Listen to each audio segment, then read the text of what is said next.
Hey, happy Sunday viewers, it's TVB, and yesterday I was having a You Now small group meeting with a few of my friends from church, and our small group leader, his name's Ian, you probably have seen him in a handful of my videos.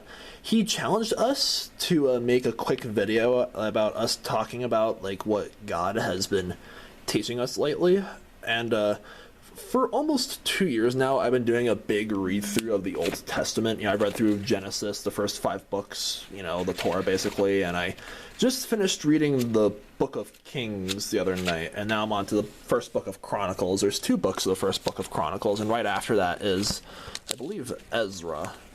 Let me just flip to it real fast. Yeah, there it is. And, you know, I used to read just one chapter, at least one chapter of the Bible every day.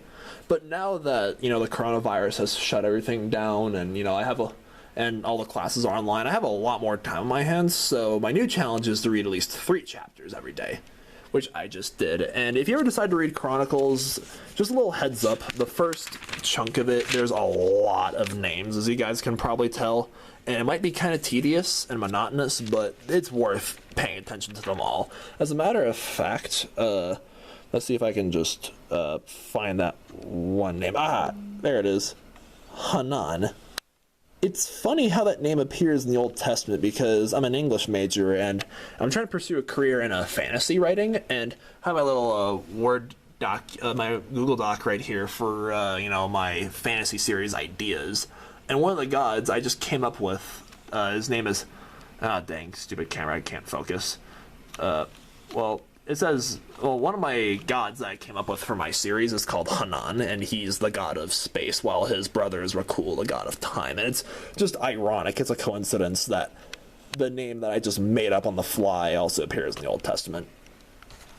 I feel like God is, like, that friend of yours who will never betray you, but will be there for you when others do. And like, he's always there, and it might be hard to believe, but like, he's always watching, and he's an endless optimist. Like, he doesn't intend for horrible things like this pandemic or war or murder or rape or stealing or all these horrible things that go on in our world. He doesn't intend to happen, but he does make the best things come out of it. And that, like, some of the worst events in human history have led to what the world has become. It's like, if it weren't for World War II, I probably wouldn't exist. Neither my sister or my mother or my uncle or a lot of my relatives, because my grandparents moved from Lithuania after World War II.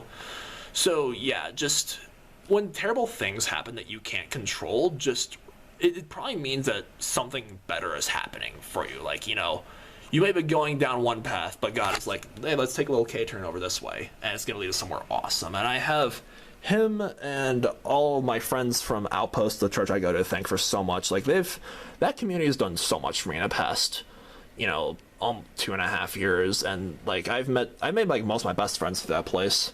And, you know, in this time of isolation where like I can't see like a lot of my friends, and we just had to do everything over like social media, it's, you know, it's difficult. It's a hard time we're all going through, but you know what? I feel determined to make the best of it. And I also encourage you guys not to jump to conclusions about people with different viewpoints from yours. And, you know, don't like live off assumptions, because I feel like it's way too easy for some like church kids to just blindly embrace what the word says and not actually think about it. Like, what really led me to read the Old Testament extensively was like, when 2 years ago I realized that like my beliefs were really just going off of how my church, my parents told me to think about things, instead of reading between the lines and actually looking into it myself. But at the same time, I feel like some people like just become, they're way too like, they only see the Bible for things that offend them. They'll be like, boo, Christianity sucks because there's that one Bible verse that I don't agree with. But like, they're really just cherry picking that one thing that, you know, splits them, and they ignore the plethora of amazing things people do out of their faith and some of the really cool stories that's told in here. But yeah, that's just what's going on right now. You know, I'm gonna keep reading this on top of, you know, schoolwork and other stuff going on. And yeah, that's it for today's video. Happy Sunday, guys. Thanks a lot for watching, and I hope you all have a nice week. Bye-bye.